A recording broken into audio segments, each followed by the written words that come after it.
उपस्थित सभी हमारे साथियों को मेरा जानकारी है जैसा कि हमारे छोटे भाई हमारा शिक्षक मैं बताना चाहूंगा कि जैसे उसमें भी लिखा था तो मुझे जानते हैं हमको गया नौकरी के बाद यहाँ पे आ गए नौकरी तो मैं बताना चाहता हूँ कि अभी मेरी 10 साल की नौकरी होती है।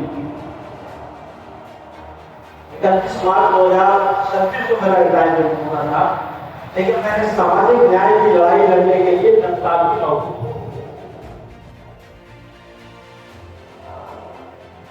मैं अपने महापुरुषों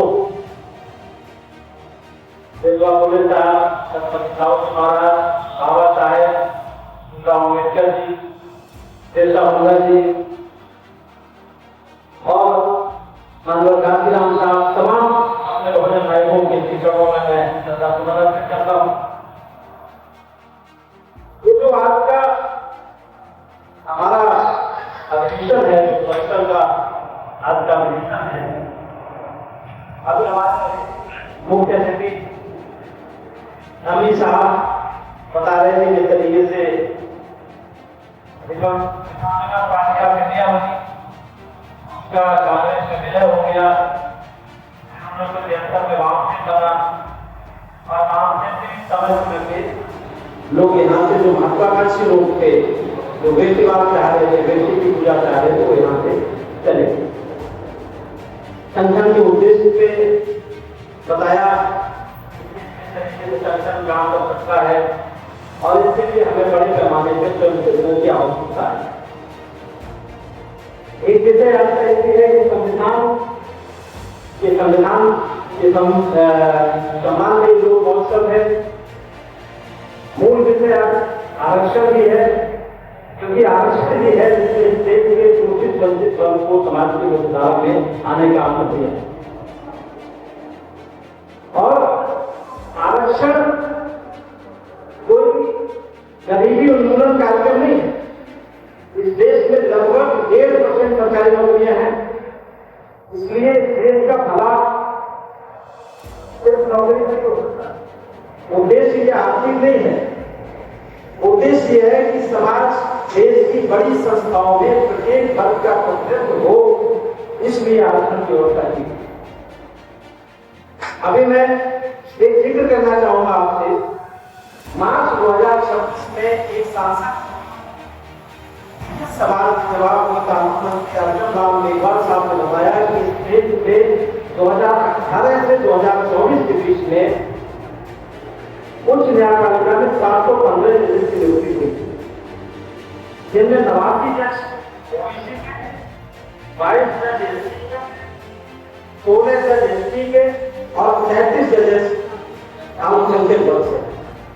यानी इन सबको अगर मिलाते हैं तो लगभग 20-22% जजेस 90% आबादी और 10% आबादी से लगभग 77% लोग चयनित किए गए।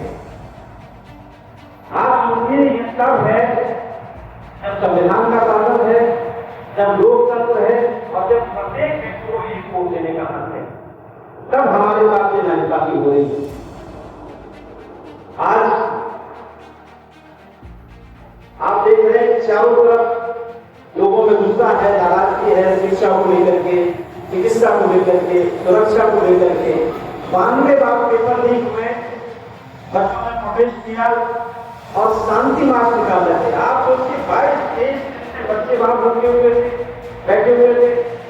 एक देश के बहुत नामी गामी शिक्षक, इंजीनियर, वैज्ञानिक सोनम बाबू साहब बैठे हुए थे और लोकतांत्रिक व्यवस्था में सरकार को कोई नुमाइंदा वहां उनसे बात करने नहीं दिया। हालांकि आप सबने समर्थन किया। सरकार चूंकि जो ये कह रहे थे कि यूपी में यूपीए गवर्नमेंट में इस्तीफे होते थे, एनडीए गवर्नमेंट में इस्तीफे नहीं होते हैं, इस्तीफा हुआ, उन्हें पूछा और सोचा। अब एक नया अभी मुद्दा सोशल मीडिया पे है, आरक्षण घटाओ आंदोलन चल रहा है। ये लड़ रहे थे, ये ध्यान करने के लिए उसमें उसका भला। आरएसएस नहीं चाहता कि आप इकट्ठे हो, आरएसएस नहीं चाहता कि आप समाज की मुख्यधारा में आए। आरएसएस ने कभी भी 1925 में उनकी स्थापना हुई, 1947 में देश आजाद हुआ, कभी कोई उनका आदमी आजादी की लड़ाई करने नहीं गया, कोई जेल नहीं गया, मुखबरी करते थे। बहुत सारे साल तक आजादी के 37-38 साल तक उन्होंने अपने झंडा फहराया और आज तक इस तस्वीर को हमें समझने की आवश्यकता है। एक बहुत प्रसिद्ध इतिहासविद है डॉक्टर राम लखन शुक्ला जी। डॉक्टर राम लखन शुक्ला की किताब है आधुनिक भारत का इतिहास, ये मोटी किताब है। वो किताब में उन्होंने लिखा है कि आरएसएस के मुख्य दो आधार है, पहला मुसलमानों के प्रति द्वेषभाव और दूसरा हिंदू नीची जातियों के प्रति दुर्भावना।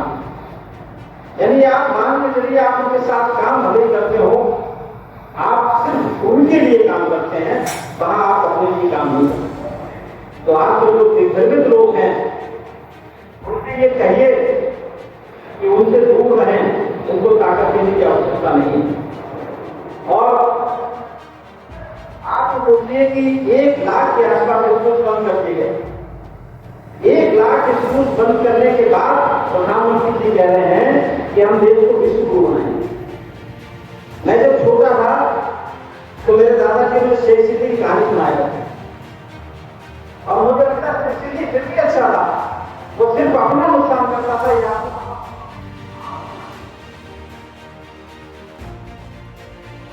आज मोदी जी को नशा मुक्ति के बच्चों को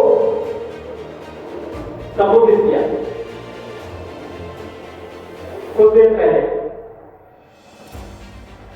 आप देखिए, एक तरफ कह रहे हैं कि नशा मुक्त रहना चाहिए, दूसरा गांव गांव स्कूल्स बंद कर रहे हैं और क्या शराब खाने बोल रहे हैं। कैसी बात है? एक तरफ शराब खाने बोल रहे हैं, एक तरफ कह रहे हैं नशा मुक्त रहो। ये दोगलापन, इसको समझने की आवश्यकता है। शराब खानों की कहां पे आवश्यकता है? आप जब उसका मदद नहीं करता। मेरे विचार से योगी शराब नहीं पीते होंगे, तो जब योगी जी शराब नहीं पीते हैं तो गांव का दूसरों को पिलाने के लिए शराब खाने के बोल रहा है। मोदी जी जो भाषण दे रहे हैं कि नशे से मुक्त रहेगा पीढ़ी, यानी कर कुछ रहे हैं और कह कुछ रहे हैं। आपके बच्चे बर्बाद हो, जो दारू पिएगा वो काम नहीं करेगा, काम नहीं करेगा तो इनकम नहीं होगी तो बच्चों को नहीं पढ़ा पाएगा, उसके घर का विकास रुक जाएगा, वो पेड़ पौधे की तरह हो जाएगा और वो आसानी से कोई भी उसको पहला पुरस्कार सकता है, उसको धर्म के नाम पे कहीं भी उसको आंख पे ले जाया जा सकता है, कभी भी उसके वोट को खरीदा जा सकता है। एक प्लानिंग है लोगों को नशे में देने की। और आज के दिन में हम लोग यहाँ पे बैठे हैं, इसी वक्त अपने 9 दिन पहले प्रधानमंत्री जी बता रहे थे कि बच्चों को, देश के युवाओं को नशे से मुक्त करना चाहिए। स्कूल बेचे जा रहे हैं, सैनिक स्कूल बेचे जा रहे हैं, अडानी ने खरीदे हैं, कृष्णपट्टनम बोर्ड से बोर्ड खरीदा, उसके पास तो पहले खरीदे।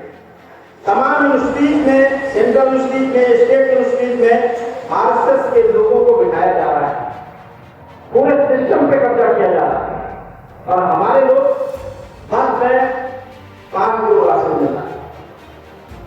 80 करोड़ लोग 5 किलो राशन के लिए लाइन लगाए हुए हैं, ये बिल्कुल बन जाएगा। यहाँ देश की किसी को चिंता नहीं है, इन लोगों को सिर्फ चंद लोगों की चिंता है जो देश के मालिक बने रहे, बाकी सारे नौकर बन जाए गुलाम। एक शिक्षक ने एक गाना गाया, पिछले वर्ष एक गीत गाया कि काबड़ लेने पर जाना तो ज्ञान का जीव जलाना, मानवता की सेवा करके सच्चे मानव बनना। लोगों की धार्मिक भावनाएं हाथ उस शिक्षक के प्रति मुकदमा पंजीकृत किया गया। आपने भी कुछ दिन पहले देखा होगा, विदेश के राष्ट्राध्यक्ष आए थे, उसके साथ मोदी जी पतंग उड़ा रहे थे और पतंग में कौन बंधे हुए थे पीछे? हनुमान जी। हनुमान जी को लगा रहे थे किसी की धार्मिक भावनाएं आहत नहीं हुई। अभी कुछ दिन पहले भारतीय जनता पार्टी के राष्ट्रीय अध्यक्ष नितिन नवीन के स्वागत में आ गए कि हनुमान जी नाच रहे थे, हनुमान जी को नचाया जा रहा है, किसी की धार्मिक भावनाएं आहत नहीं हुई। अगर कोई सच्ची बात आप में से कह देगा धार्मिक भावनाओं के नाम पे उनको रोकने की कोशिश है। आप सोचिए किस तरीके से मूड बनाया जा रहा है। आप राम कथा सुनने को कोई नहीं करते, क्योंकि सुनेंगे तो जगह तलाशेंगे, टेंट लगाएंगे, प्रसाद की व्यवस्था करेंगे, भोजन की व्यवस्था करेंगे, लाउड स्पीकर की व्यवस्था करेंगे, और सुनाएंगे तो आगे काट कर बैठ जाएंगे, मान मिलेगा, सेवा होगी। ये धर्म नहीं है, ये धंधा है। जैसे ही आपने उनके धंधे को देखने की कोशिश की, आपने सुना होगा तो उनको मारा इटावा में, उनका सिर मुड़वाया, उनके सिर से निशान डाला। अगर ये धर्म है तो धर्म का काम हमारे के लोग नहीं। मेरी बात थोड़ी लंबी हो रही है, मैं 2-3 मिनट और लूंगा। सिर्फ ये बात मैं अपने कहना चाहूंगा कि बच्चों को पढ़ाइए, अपने घर में अपने बच्चों से बात करें, संवाद। दूसरी सरकारी संस्थाएं हैं उनमें आरक्षण लागू, आरक्षण लागू है तो हमारे लोगों को काम मिल रहा है, रोजगार मिल रहा है। हमारे यहाँ एक मध्य वर्ग पैदा हो रहा है जो वैचारिक तौर पे समृद्ध हुआ है, जो उनसे सवाल पूछ रहा है। इसीलिए निजीकरण किया जा रहा है। निजीकरण हो जाएगा तो आरक्षण अपने आप खत्म हो जाएगा। पहले पढ़े लिखे लोग नहीं मिलते थे तो नाक काउंट कर देते, ये पास है, मेरे पास है, अवधि पास आपसे नहीं मिला। अब हम नाक काउंट हर तरफ आपको करना होगा कि मैदान कोई भी हो, मैदान कोई भी हो, पूरी शिद्दत से करो, सबसे पहले मौत मिल गया। इसलिए लड़ना जरूर होगा। बहुत सारे लगता है मैं अपनी बात में समाप्त करना चाहूंगा, लेकिन जो जिम्मेदारी है उस जिम्मेदारी को समझ के वोट का सदुपयोग करिए। और हमारे जो लोग आए हुए हैं उनको बहुत बहुत धन्यवाद, मीसा आए हुए उनको बहुत बहुत धन्यवाद। राह के पक्ष